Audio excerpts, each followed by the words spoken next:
Hi everyone, I'd like to welcome you to this Wealthy Education Technical Analysis Trading course. I'd like to walk you through a little bit of what we have in store in the course for you. So without further ado, let's get into what the course is about. First, we'll walk you through how to read a stock chart.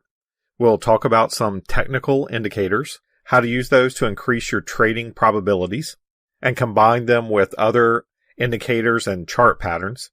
We'll also look at a few technical oscillators, what exactly those are, how they're designed, and what they tell you about where a stock is headed, whether it's in an overbought or oversold condition, and whether the oscillator sees a turn in the trend the stock is in. We'll look at a few chart patterns. We'll look at some continuation patterns that give us an opportunity to buy into a stock that's already in a bullish trend, or perhaps short a stock that's in a bearish trend.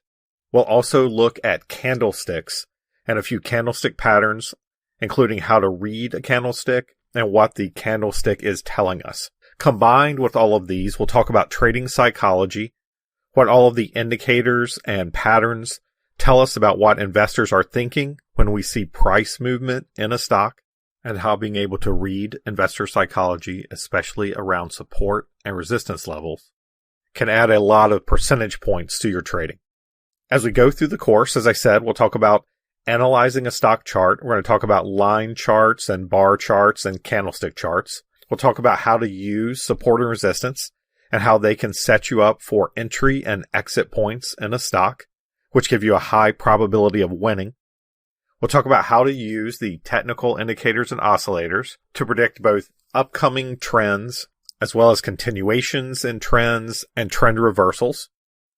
And we're going to talk about chart patterns and how those can also help you identify trend reversals and trend continuations. With each of the items that we cover, we'll show a real-world example on a chart so that you can see how to use the indicators or how to read the chart patterns and apply them in your trading. So with that, and I'd like to welcome you to this course, and I'll see you inside.